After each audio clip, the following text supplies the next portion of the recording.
오늘 주시는 하나님의 말씀은 창세기 30장 1절에서 24절까지 말씀입니다. 창세기 30장의 말씀입니다. 1절부터 24절까지 좀 길지만 우리 함께 읽도록 하겠습니다. 30장 1절에서 24절 말씀입니다. 라헬이 자기가 야곱에게 아들 낳지 못함을 보고 그 형을 투기하여 야곱에게 이르되 나로 자식을 낳게 하라. 그렇지 아니하면 내가 죽겠노라. 야곱이 라헬에게 노를 바라여 가로되 그대로 성치 못하게 하시는 이는 하나님이시니 내가 하나님을 대신하겠느냐.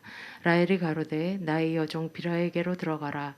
그가 아들을 낳아 내 무릎에 두리니 그러면 나도 그를 인하여 자식을 얻겠노라 하고 그 시녀 비라를 남편에게 첩으로 주매 야곱이 그에게로 들어갔더니 비라가 잉태하여 야곱에게 아들을 낳은지라. 라헬이 가로되 하나님이 내 억울함을 푸시려고 내 소리를 들으사 내게 아들을 주셨다 하고 이로 인하여 이름을 단이라 하였으며 라헬의 시녀 비라가 다시 잉태하여 둘째 아들을 야곱에게 낳음에 라헬이 가로되 내가 그 형과 크게 경쟁하여 이겼다 하고 그 이름을 납달리라 하였더라. 레아가 자기 생산이 멈춤을 보고 그 시녀 실바를 취하여 야곱에게 주어 첩을 삼게 하였더니 레아의 시녀 실바가 야곱에게 아들을 낳음에 레아가 가로되 복되도다 하고 그 이름을 가시라 하였으며 레아의 시녀 실바가 둘째 아들을 야곱에게 낳음에 레아가 가로되 기쁘도다 모든 딸들이 나를 기쁜 자라 하리로다 하고 그 이름을 아셀이라 하였더라. 매축 때에 르우벤이 나와서 들에서 합한 채를 얻어 어미 레아에게 들었더니 라헬이 레아에게 이르되 형의 아들의 합한 채를 청구하노라. 레아가 그에게 이르되 네가 나의 남편을 빼앗은 것이 작은 일이냐. 그런데 내가 내 아들의 합한 채도 빼앗고자 하느냐. 라헬이 가로되 그러면 형의 아들의 합한 채 대신 오늘 밤에 내 남편이 형과 동참하리라. 저물 때에 야곱이 들에서 돌아오매 레아가 나와서 그를 영접하며 그에게 이르되 내게로 들어오라. 내가 내 아들의 합한 채로 당신을 샀노라. 그 밤에 야곱이 그와 동침하였더라. 하나님이 레아를 들으셨으므로 그가 잉태하여 다섯째 아들을 야곱에게 낳은지라. 레아가 가로되 내가 내 시녀를 남편에게 주었으므로 하나님이 그에게 값을 주셨다 하고 그 이름을 이사가리라 하였으며 레아가 다시 잉태하여 여섯째 아들을 야곱에게 낳은지라. 레아가 가로되 하나님이 내게 후한 선물을 주시도다. 내가 남편에게 여섯 아들을 낳았으니 이제는 그가 나와 함께 거하리라 하고 그 이름을 수불론이라 하였고 그가 후에 그가 딸을 낳고 그 이름을 디나라 하였더라. 하나님이 라헬을 생각하신지라. 하나님이 그를 들으시고 그 태를 여시고 그가 잉태하여 아들을 낳고 가로되 하나님이 나의 부끄러움을 씻으셨다 하고 그 이름을 요셉이라 하니 여호와가 다시 다른 아들을 아멘. 예전에 궁중 여인들의 권력 투쟁과 암투를 담은 여인천하라는 사극 드라마가 있었습니다. 궁정 여인들이 등장하게 되면 빠지지 않는 스토리가 자신이 낳은 아들로 세자를 만들려고 하는 계략과 다툼들의 내용들입니다. 이 드라마가 방영 초기에는 50부작으로 편성되었었다고 합니다. 근데 인기가 높아져서도 그랬지만 그 치열한 다툼들의 내용을 도저히 50부작 안에 담을 수가 없다라는 이유로 150부작까지 연장이 되었다라는 후문이 있습니다. 오늘 이 본문의 야곱의 두 아내이자 자매가 아닌 레아와 라헬 간의 치열한 출산 경쟁 이야기가 들어있는 이 내용을 읽어가면서 전 그때 드라마가 떠올랐습니다. 저도 이 시대에 태어났다면 어땠을지 모르겠지만 남편의 사랑을 차지하기 위해서 그리고 아들을 얻기 위해서 치열한 경쟁에 몰입하는 이 두 여인의 모습이 드러납니다. 또 하나 드는 생각은 성경에 왜 이런 이야기를 이렇게 엄청난 분량을 할애해 가면서 일일이 다 기록하셨을까라는 생각입니다. 이스라엘의 시조였던 야곱의 인생은 참 독특합니다. 그는 인생의 출발부터가 경쟁으로 시작되었습니다. 엄마 뱃속에서 나올 때부터 자기가 먼저 나오려고 쌍둥이 형의 발꿈치를 잡고 나왔습니다. 또 속임수로 장자권을 빼앗은 그는 형의 분노를 피해서 외삼촌 라반의 집으로 도망을 갑니다. 그런데 뛰는 놈 위에 나는 놈이 있다더니 속이는 자였던 야곱이 이번에는 외삼촌 라반에게 사기를 당합니다. 그럼에도 그는 별다른 말 없이 봉사해서 라반의 두 딸을 아내로 맞이하게 됩니다. 야곱의 사랑은 받았지만 무자한 동생 라헬, 그리고 야곱의 사랑 대신 당시로서는 하나님의 축복의 증거가 되고 또 결혼한 여인의 최고의 덕목으로 뽑았던 다산을 이루어서 가문을 세우는 역할을 한 레아. 이 두 여인의 암투입니다. 그런데 인생이 어디 이 모든 것을 다 가질 수가 있던가요?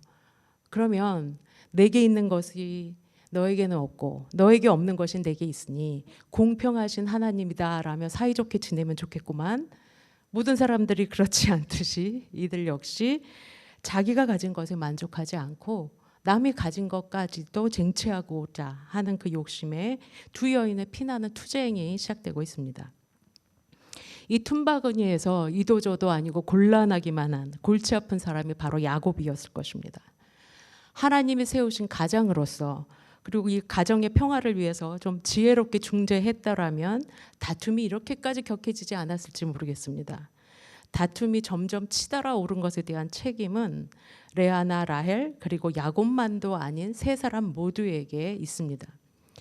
먼저 4명의 자녀를 출산한 그랬음에도 이 라헬이 투기를 따라서 불붙은 경쟁심과 또 남편 야곱의 사랑을 더 차지하고자 하는 마음에 계속해서 잉태를 하려고 하는 레아, 또 남편의 사랑으로 충분치 않고 아들을 낳고야 말겠다는 의지에 불타올라서 격렬히 달려드는 라헬, 이 두 사람이 점점 더 끓어오르는 모습을 보면서도 이거를 자제시키거나 이해시키기에 역부족이었던 야곱의 모습, 이 사람 모두 세 사람의 책임입니다. 이들 세 사람은 선조 아브라함으로부터 내려오는 하나님의 축복에 대해서 충분히 들어 익히 알고 있었을 것이 분명합니다.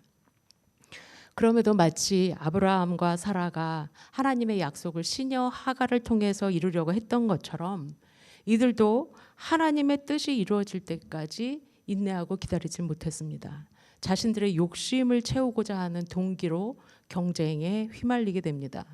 어떤 방법을 사용하든지 뜻이 이루어지기만 하면 되지라는 것으로 여겼는지 모르겠습니다. 오늘 본문을 보면 이 두 여인이 주님의 약속을 의식하고 있는 모습이 전혀 드러나지 않습니다. 그저 자신들의 욕망을 채우기 위한 것으로, 거기에 급급한 것으로밖에 보이지 않습니다. 그 어디에도 하나님의 약속을 이루기 위해서 이 여자들이 기도를 했다거나 자신을 정결케 하는 흔적이 보이질 않습니다. 이들이 잉태하고 출산하는 과정 어디에도 하나님의 방법을 찾아볼 수가 없습니다. 그냥 막장 드라마입니다. 경쟁을 하다 이제는 첫째 아들 르우벤이 들에서 가지고 온 합한 채를 놓고 흥정을 하기까지 합니다. 출산 경쟁이 본격적으로 들어간 이후 첫 낳은 아들 5째 단으로부터 해서 막내 베냐민이 태어나기까지 그 여러 해 동안을 하나님이 택하시고 복주기로 약속한 가문의 투기와 불화의 온상이 되어버렸습니다. 그런데 정말로 놀라운 것은 이 볼품 사나운 다툼의 현장, 투기심이 극에 달해 자녀들에게도 또 신앙의 가문으로서 또 부모로서 본을 보이지도 못했고 하나님의 영광을 가리게 생긴 이 스토리를 통해서도 여전히 하나님은 일하고 계셨고 하나님의 뜻이 이루어지고 있었다는 것입니다. 그렇다고 자녀의 번성함을 이룬 그들의 동기와 방법들이 옳았다거나 하나님의 역사를 이루어감에 있어서 다분히 인간적인 방법을 사용해도 문제될 것이 없다라고 풀이할 수는 없습니다. 우리는 여기서 죄로 점철된 인간들의 타락함, 연약함, 부족함에도 불구하고 당신의 계획을 신실하게 이루어 가시는 하나님의 모습에 집중해야 됩니다. 하나님은 레아 편일까요? 라헬 편일까요? 그 특유의 현장 가운데서도 하나님은 인자와 자비하심을 보여주고 있습니다. 이 두 여인 모두에게 말입니다. 레아와 라헬 모두 출산을 통해서 하나님의 긍휼히 여기심과 위로하심을 받았습니다. 그때마다 자신의 심정을 넣어서 악의 이름을 짓고 있습니다. 라헬이 비록 자신의 몸에서는 아니지만 자기의 시녀를 통해서 얻은 첫째 아들을 낳고는 말하기를 하나님이 내 억울함을 풀어주셨다 라고 했고, 레아도 시녀를 통해서 이사가를 낳고는 하나님이 내게 값을 주셨다. 곧 자신에게 그 억울함, 힘든 고통을 갚아주셨다, 보상해주셨다라는 말입니다. 또 라헬이 드디어 자기 몸으로 낳은 첫 아들 요셉을 낳은 후에는 하나님이 나의 모든 부끄러움을 씻어주셨다라는 고백을 하게 됩니다. 그리고 실제로 하나님께서도 17절에 하나님이 레아를 들으셨으므로 라는 구절이 있습니다. 22절에서는 하나님이 라헬을 생각하신지라, 하나님이 그를 들으시고 그 태를 여셨다. 인간들의 부족함에도 불구하고 하나님은 당신의 자녀들의 간절한 간구에 신실하게 응답하고 계시는 모습을 보여주십니다. AI처럼 기계적으로 응답하시는 것이 아닙니다. 그의 기도를 들으셨다, 경청하셨다, 귀 기울이셨다, 이런 말씀입니다. 그리고 생각해 주셨다라고 합니다. 인격적인 관계성 속에서의 응답입니다. 각자의 중심에 있는 소원을 하나님이 기억해 주셨습니다. 옛날에 우리나라에서도 그랬던 것처럼 고대 사회에서는 더더욱이나 자식의 출산, 그것도 아들을 갖는다는 것은 가문의 계승을 넘어서 한 나라의 흥망성쇠를 결정하는 중요한 인력의 획득으로 여겨졌습니다. 태의 열매는 하나님의 상급이라고 말씀하신 것처럼 여인이 결혼을 해서 자식을 낳지 못하는 것은 아주 수치스러운 일이고 하나님의 징계로까지 받아들였습니다. 그러니 아들을 4명이나 먼저 출산한 언니에 비해서 한 명의 아이도 갖지 못했던 라헬의 그 속은 말이 아니었을 것이 당연합니다. 또 레아 입장에서는 아들을 4명이나 낳았는데도 여전히 야곱이 라헬을 더 그렇게 사랑을 하니 그 마음 또한 말이 아닐 것입니다. 하나님이 이 두 여인을 모두 보셨고 이 모든 일을 알고 계셨습니다. 그리고 이 백성들의 간절한 소원을 외면치 않으셨습니다. 사람들이 자기 방식대로 요구하고 행하고 있는 가운데서도 하나님의 역사하심이 있었습니다. 야곱의 가정을 선민 이스라엘로 만들려는 계획을 가지신 그 섭리를 이루어가고 계셨습니다. 아브라함을 통해서 주셨던 그 축복, 자손의 번성함을 약속하신 그 약속이 이 3대째에 가서야 비로소 이루어져 가고 있는 것입니다. 그럼에도 우리가 앞서 말씀드린 것처럼 결과적으로는 번성케 하는 것이 하나님의 뜻이요, 그것이 이루어졌다고 해도 이 과정 속에서 드러난 지극히 인본주의적인 그들의 모습, 그들의 방법까지 옳다고 합리화시킬 수는 없습니다. 사무엘 선지자 어머니 한나 역시 남편 엘가나의 또 다른 부인이고 자식을 가지고 있던 브닌나보다 남편의 사랑은 듬뿍 받았지만 이것을 시기한 브닌나가 한나를 얼마나 괴롭히는지, 안 그래도 자기가 아기를 갖지 못해서 세상에서 지탄을 받을 수 있고 그로 인해 마음이 너무나 괴로운데 어디다 하소연할 데도 없어서 그저 울기만 하고 먹지도 않고 있었습니다. 그러니까 남편이 와서 그녀를 달랩니다. 10아들보다도 내가 낫지 않냐, 그러니 슬퍼하지 말아라, 이렇게 위로를 하는데 지금 한나한테는 누가 와서 어떤 말을 해도 그 말이 위로가 되질 않는 겁니다. 그래서 한나는 어떻게 했냐, 일어나서 성전을 찾아갔습니다. 거기서 하나님 앞에 가서 자신의 괴로움을 모두 다 쏟아냅니다.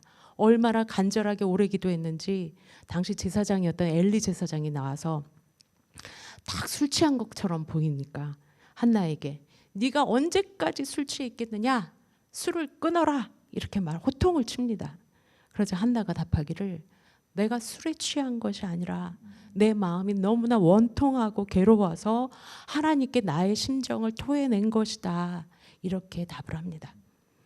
그리고 성경에 어떻게 표현하냐면 그렇게 기도하고 난 후에 그녀의 얼굴에 더 이상 근심하는 기색이 없었더라. 비슷한 상황 속에서 한나가 취한 태도와 오늘 라헬과 레알의 처신은 매우 대조적이고 다릅니다. 이들에게서 어떤 경건함이나 거룩함을 찾아볼 수가 없습니다. 노골적으로 격동시키고 지속적으로 투기하고 불신앙의 말을 합니다. 1절에 보시면 라헬이 레아를 투기하여 아주 강한 어조로 야곱에게 찾아와서 말합니다. 나로 당신의 자식을 낳게 해달라고. 그렇지 않으면 내가 죽어버리겠습니다. 이렇게 야곱이 이 말에 화를 벌컥 냅니다. 성경에 라헬이 그 형을 투기하여 할 때 이 투기라는 단어랑 야곱이 노를 바라여 할 때 이 노라는 단어는 둘 다 얼굴빛이 달라질 정도의 아주 격한 감정 상태를 말하는 겁니다. 당신에게 아이를 갖게 하실 수 있는 분은 하나님이신데 내가 하나님을 대신할 수 있겠느냐라고 말합니다. 생명을 잉태한다는 것이 마음대로 되는 것이 아니라는 것을 알고 있고 또 자기가 사랑하는 여인의 이 과격한 불평 앞에서 일단 면피해보려는 마음이 컸었던 건지 아님 100% 진짜 믿음에서 비롯된 것인지 몰라도 오늘 이 야곱의 말이 사실이고 옳습니다. 내가 하나님을 대신하겠느냐. 라헬은 자신의 감정에 치우쳐서 자식은 여호와의 주신 기업이라는 근원적인 사실을 망각하고 있었습니다. 내가 하나님을 대신하겠느냐 이 말의 원문을 직역하면 내가 하나님의 자리에 있겠느냐 이런 뜻입니다. 뱀이 형상을 한 사단이 하와에게 다가와서 유혹할 때 이런 말을 했습니다. 너희가 이것을 먹으면 눈이 밝아져서 하나님과 같이 된다. 하나님이 이걸 알고 너희로 하여금 이 열매를 먹지 못하게 한 거야. 무서운 말입니다. 피조물에게 창조주의 자리를 탐하라는 유혹입니다. 하나님의 영역을 침범하라고 하는 겁니다. 하나님을 영화롭게 하던 천사 루시퍼 역시 교만해서 하늘에서 떨어져 하나님을 대적하는 존재가 되었습니다. 하나님의 자리를 탐하는 죄는 죄 중에 죄입니다. 탐한다고 해도 가능치도 않은 것이지만 탐하는 것 자체가 교만함의 극치입니다. 선을 넘는 일입니다. 인간이 하나님을 대신한다면 정말 세상이 행복해질까? 사람이 자기가 하고 싶은 대로 다 하고 마음의 소원이 다 이루어진다면 세상이 유토피아가 될까? 아마 벌써 멸망해버리지 않았을까 싶습니다. 아마 엄청난 혼란 가운데 있을 것입니다. 하나님께서 우리들 각자에게 맡겨주신 구역이 있습니다. 시편 16편 6절에 내가 줄로 재어준 구역은 아름다운 곳에 있도다. 나의 기업이 실로 아름답도다. 하나님의 영역뿐 아니라 허락하신 나의 영역이 아닌 남의 영역을 탐하는 것에 대해선 10계명에서도 금하고 계십니다. 하나님의 역할이 있고 나의 역할이 있습니다. 어린 자녀가 부모 노릇을 하는 것이나 부모가 자녀 노릇을 하는 것이 이치에 맞지 않는 것을 우린 당연하게 생각합니다. 하나님은 우주의 질서를 정하셨고 땅과 바다의 경계 그리고 하늘과 땅의 경계를 정하셨습니다. 우리가 하나님의 자리에 있거나 하나님을 대신할 수 없습니다. 당연한 거 아닌가 생각할 수 있지만 깊이 생각해 보면 여기서도 우리가 자주 범하는 죄들이 들어있는 것을 보게 됩니다. 물론 모든 우주 만물이 주님께 속해 있고 만물의 주권을 가지신 분이 하나님이시지만 그 가운데에서도 인간이 침범할 수 없는 그런 하나님의 영역이 무엇일까를 생각해 봅니다. 우선 생명의 주관자 되신 하나님입니다. 사람의 나고 가는 것, 모든 생사화복을 주장하시는 분이 하나님이십니다. 그리고 사람의 생명이 구원받는 일은 하나님을 통해서만 가능하고 하나님의 손에 달려 있습니다. 마찬가지로 생명에 대한 권한이 주께 있으니 나의 생명을 포함한 다른 사람의 생명을 내 마음대로 내 뜻대로 할 수 없고 하려고 해서도 안 된다는 것입니다. 생명은 근본적으로 하나님의 것입니다. 오늘 본문에서도 아기를 가지는 일에 대해서 지극히 인간적인 방법을 다 동원하고 있지만 생명은 하나님이 주셔야 가질 수 있는 것입니다. 이 땅에 태어난 생명은 아무리 보잘것없는 미물이라 할지라도 하나님의 것이어서 귀히 여겨야 합니다. 우연히 실수로 태어난 생명은 그러한 인생은 없습니다. 그래서 라헬이 야곱에게 나로 잉태하게 하라. 그렇지 않으면 내가 죽어버리겠다라는 이 발언은 불신앙에서 비롯된 것으로 보입니다. 오랜 세월 한 맺힌 말일 수도 있겠지만 그리스도인이 할 수 있는 말은 아닙니다. 정말 간절하다면 하나님 앞에 나가 한나처럼 부르짖어야 할 것입니다. 그런 면에서 야곱이 내가 하나님을 대신하겠느냐라고 하는 이 말은 핵심을 정확히 짚어준 말입니다. 또 한 가지 성경이 말하는 하나님의 영역이 있습니다. 하나님은 주께서 다시 오실 그날, 재림주요 심판주로 오실 그날에 대해서 구약에서부터 수도 없이 말씀하고 계십니다. 그날에 모든 사람들이 하나님 앞에 서게 될 것입니다. 믿음에 속한 자는 구원으로, 그리고 하나님을 대적하고 인정하지 않고 행악하는 자들은 심판을 면치 못하게 됩니다. 이 심판이 바로 하나님의 영역입니다. 하나님은 갚아주시는 분이십니다. 보수해 주시는 분이십니다. 로마서 12장 19절에 내 사랑하는 자들아 너희가 친히 원수를 갚지 말고 진노하심에 맡기라. 기록되었으되 원수 갚는 것이 내게 있으니 내가 갚으리라 하셨습니다. 아들 압살롬의 반역으로 맨발로 머리를 가리고 예루살렘을 떠나고 있는 다윗에게 시므이라는 사람이 나타나서 돌을 던지면서 다윗을 저주했다고 합니다. 그렇게 사람들의 피를 흘리다니, 피를 흘린 자여, 비루한 자여, 떠나가라, 여기서 나가라. 왕인 다윗의 신세와 그 원통함과 억울함이 말이 아닙니다. 그때 다윗을 수종드는 아비새 장관이 내가 건너가서 저의 머리를 베게 해주십시오 라고 했습니다. 그때 다윗이 이 말이 정말 여호와께서 저에게 명하신 것이니 저주하게 내버려 두어라. 혹시 여호와께서 나의 원통함을 감찰하시리니 오늘날 그 저주가닥에 선으로 내게 갚아주시리라. 사람이 보상해 줄 수 없는 것, 갚아주실 수 없는 것을 하나님이 갚아주신다고 믿는 것입니다. 기쁘고 감사할 일들 뿐만이 아니라 억울하고 원통한 일을 통해서도 하나님의 뜻은 이루어질 것이다 라는 믿음이 이 고백 속에 들어 있습니다. 하나님의 아들 예수 그리스도께서 십자가에 달려 나의 죄를 대신해 대속의 죽음을 당하신 것은 물론 나의 죄악 때문입니다. 그 죄로 인해 내가 사망에 이르지 않고 구원받게 하시려는 계획이십니다. 그런데 이 십자가의 메시지 안에는 다른 내용도 하나 더 있습니다. 사람들은 예로부터 왜 믿는 자에게 어려움이 닥치고 의인들이 고통을 당하는가라는 질문을 고대로부터 현대까지 끊임없이 해오고 있습니다. 하지만 그 원인과 이유를 사람이 다 알 수 없지만 십자가는 객관적으로 볼 때에 아무런 죄가 없이 억울한 능명을 뒤집어 쓰고 한 젊은 청년이 사람들이 계획한 악한 동기에서 나온 모략에 의해서 가장 잔혹한 죄를 지은 자에게 내려지는 가장 잔인한 형벌에 처해진 사건입니다. 그래서 십자가는 우리가 지은 죄뿐 아니라 우리가 세상을 살아가면서 부당하게 받게 되는 대우들, 또 거기서 비롯되는 억울함들, 또 생각지 못하게 일어나는 사건들 속에서 겪게 되는 원통함, 내 마음속 깊은 곳에 자리 잡은 상처들, 치유되지 않은 기억과 쓴 뿌리들, 그 모든 것을 포함해서 구속하시는 것이 십자가 사건입니다.